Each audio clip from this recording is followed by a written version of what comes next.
श्री स्वामी समर्थ मित्रांनो, स्वागत आहे आपले व्लॉग स्वामींच्या या आपल्या यूट्यूब चॅनलवर। स्वामी माऊली तुमच्या सर्व चांगल्या इच्छा पूर्ण करोत हीच माझी स्वामींच्यानी प्रार्थना।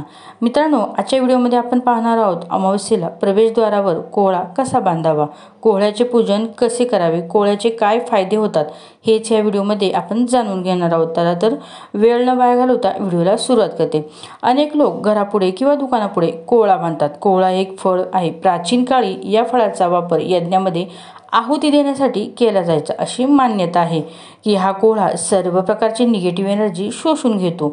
आपल्या घरातील लोकांना कोणाची दृष्ट लागली असेल, नजर लागली असेल, तर एखादी बाधा उत्पन्न झाली असेल तर या सर्व प्रकारच्या नकारात्मक शक्तींना स्वतःमध्ये शोषून घेण्याची क्षमता या कोहळ्याच्या फळामध्ये असते। हा कोहळा घरापुढे बांधतात, दुकानापुढे, ऑफिसपुढे सुद्धा बांधतात। मात्र हा कोहळा बांधण्याची एक विशिष्ट रीत आहे, विधी आहे।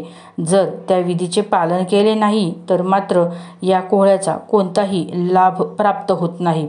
अनेक जणांना असा प्रश्न पडतो की आम्ही कोहळा बांधला होता आणि काही दिवसातच सडून गेला, कोहळ्यातून पाणी खाली पडू लागले, तर हा अपशकुन तर नाही ना?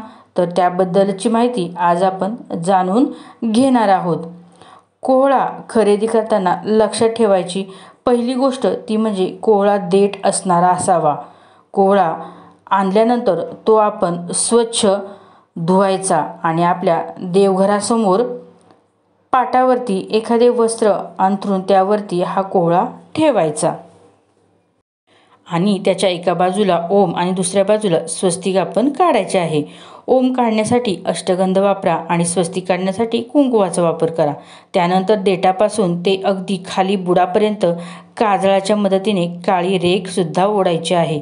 त्यानंतर कोहळ्याची आपण हळदी कुंकू वाहून, थोडीशी अक्षदा वाहून, अगरबत्ती लावून त्याची पूजा करायची आहे आणि त्यानंतर आपल्या देवघरातील सर्व देवी देवतांना, आपल्या कुलदेवतेला, आपल्या स्वामी माऊलींना प्रार्थना करायची की या कोहळ्याच्या मदतीने आमच्या घराचे वाईट शक्तींपासून, नजर आणि दृष्ट लागण्यापासून रक्षण करून घ्या। आणि यानंतर हा कोहळा आपण घराबाहेर टांगायचा आहे। कोहळा टांगल्यानंतर कधीकधी एका आठवड्यामध्ये तो खराब होतो। अशा वेळेस काय करायचे तर घाबरून जाऊ नका। तुमच्या वास्तूमध्ये जी काही अशुभ ऊर्जा आहे, जो नजर दोष असेल, जी बाधा असेल, ती सर्व सामावून घेण्याची या कोहळ्याची क्षमता संपलेली आहे आणि म्हणून आता कोहळा सडलेला आहे आणि त्यातून पाणी गळू लागले आहे। तेव्हा घाबरून जाऊ नका। हा कोहळा पाण्यामध्ये किंवा कचऱ्यामध्ये तो टाकून द्या आणि पुन्हा नवीन कोहळा आपण आणायचा आहे आणि तो अशाच पद्धतीने पूजा करून तो लावायचा आहे। आता लक्षात ठेवा, अशा खराब झालेला कोहळा आपण आपल्या घरामध्ये आणण्याची चूक करू नका, कारण यामध्ये मोठ्या प्रमाणात नकारात्मक गोष्टी साठलेल्या असतात। तर मित्रांनो, कोहळा अशा प्रकारे सुरुवातीला खूप लवकर खराब झाला तर समजून घ्या की त्याचा योग्य तो वापर चालू आहे, त्याने त्याचे काम अगदी परफेक्ट केलेले आहे। ही अशी गोष्ट आपण घराबाहेर दूर कुठेतरी फेकायची आहे। आता जो नवीन कोहळा तुम्ही आणून लावला तो तुम्हाला जास्त दिवस टिकलेला दिसून येईल, किंवा जर खूप जास्त तुमच्या घरामध्ये निगेटिव्ह एनर्जी असेल ना, तर तो सुद्धा लवकरात लवकर खराब होईल। तेव्हा नव्याने पुन्हा एकदा तो आणण्याची आपण तस्ती घ्यायला हवी। एकदा का तुमच्या घरातील वातावरण निवळले ना, सकारात्मक ऊर्जा वाढीस लागली की कोहळा वर्षभर टिकून राहतो, अजिबात खराब होत नाही।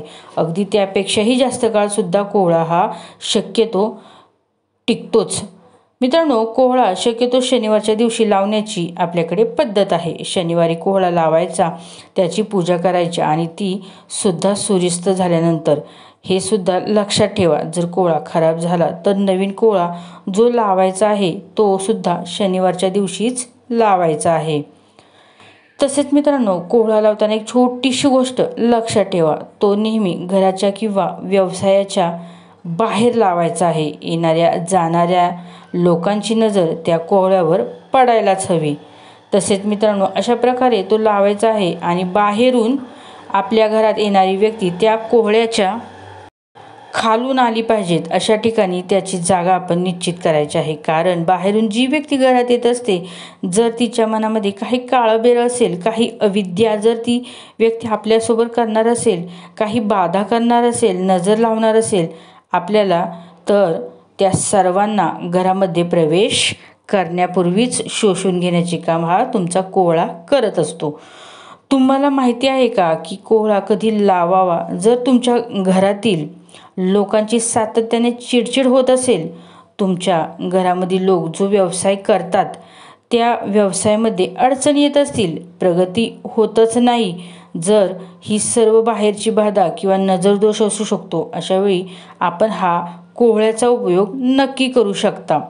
मित्रांनो, पूर्वीपासून चाललेले हे उपाय आहेत, त्यामुळे तुम्ही नक्की ट्राय करू शकता. आपल्या पूर्वजांपासनं काहीतरी याच्यामध्ये असल्याशिवाय हे उपाय केले जात नाहीत. त्याचं फलित तुम्हाला लवकरच नक्की मिळेल. जे पण करताल विश्वासाने, श्रद्धेने करा. अविश्वास असेल तर या गोष्टी करू नका. मित्रांनो, व्हिडिओ आवडल्यास नक्की एक लाईक करा. कमेंटमध्ये श्री स्वामी समर्थ नक्की कमेंट करा. अनंत कोटी ब्रह्मांड नायक श्री स्वामी समर्थ. श्री गुरुदेव दत्त.